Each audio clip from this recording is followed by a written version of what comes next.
Hello and welcome to the next edition of our Skype video series called Business Failure Confessions from the Masters.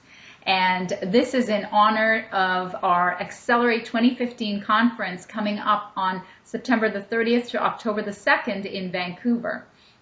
I'm so pleased to have Deborah Johnson, someone who I've had the pleasure of meeting a couple of months ago in Arizona when I was there visiting the Grow Your Biz chapter.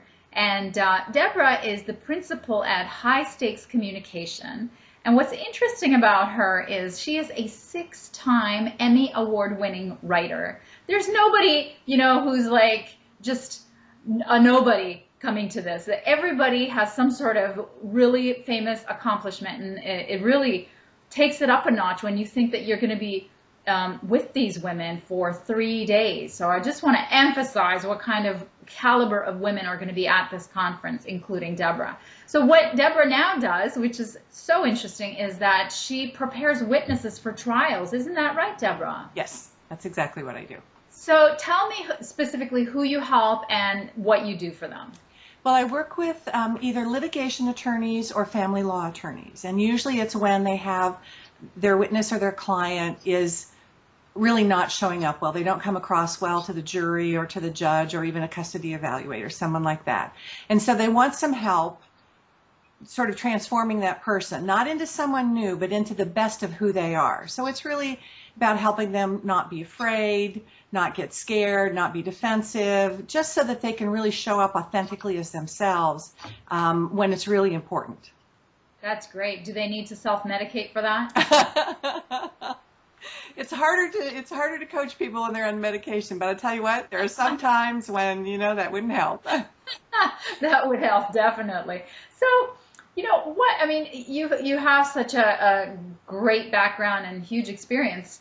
Tell me about the business part. Like, what was your worst mistake in business that you learned from? Oh, gosh.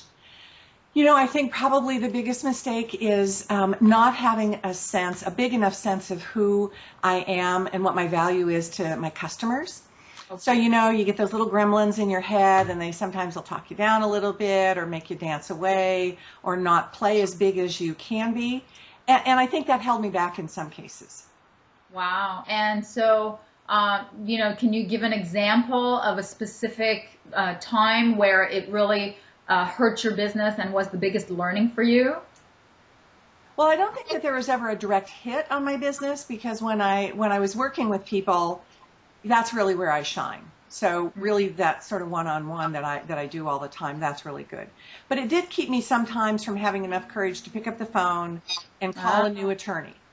Or thinking that, somehow there wasn't parity between me and the biggest litigator in town. When the truth is, the work that I can do with their witness is excellent. I just sometimes, would have a little fear of,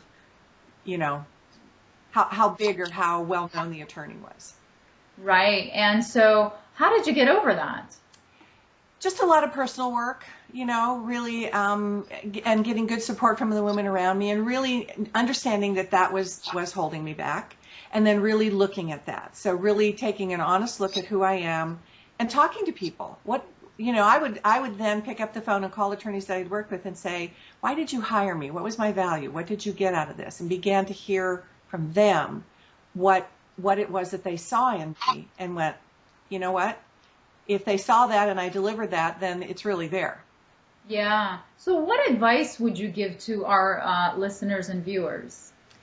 I would say to surround yourself with wonderful, strong, powerful women that you trust, and really listen to them. Really see yourself reflected in your friends and in your colleagues. And that, I think, makes a really big difference.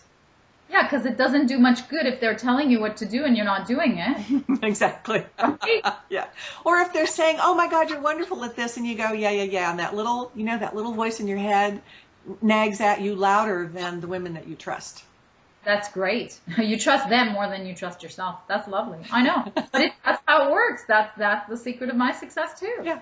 Tell us about what you're going to be doing at the conference. Well, I'm speaking, I believe on Friday morning. I don't remember exactly what time it is, but I'm going to talk about communication style.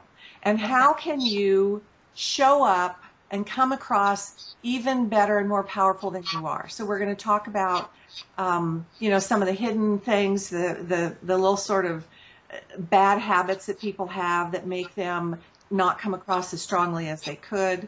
I have a little thing I call secret sauce, which is the last thing we're going to talk about. It's something that I've discovered about people's communication over the years that I've been working. So I really want people to walk away feeling more confident, more empowered, and really being able to make a stronger impression and get better results in the work that they're doing. Right, because I mean, gosh, if you can win a case for me, a court case for me based on that, you know, those theories, I can certainly go and call, you know, my prospects and get the same results. Exactly. That's great. And where can we reach you, Deborah? Well, I'll be at the Fairmont. Mm-hmm. And do you want to give you my cell phone number? Well, no, I meant like people are going to be watching this before we get to the conference, and we're definitely going to be seeing you there. But is there a way for us to get in touch with you if we're interested in your work? Well, come to my speech on Friday morning. I'll be handing out, you know, I'll have handouts for everybody. And then I'm at the Fairmont, so I'm there from Wednesday all the way through Saturday morning. Okay, well, we'll be knocking on your door. Good. Thank you. Thank you so much for doing this. I'm so looking forward to those secret sauce tips and figuring out how to, you know, look more confident when you're dying inside. And exactly. So looking forward to that. Thank you so much, Deborah. Thank you. Have a good day. You too.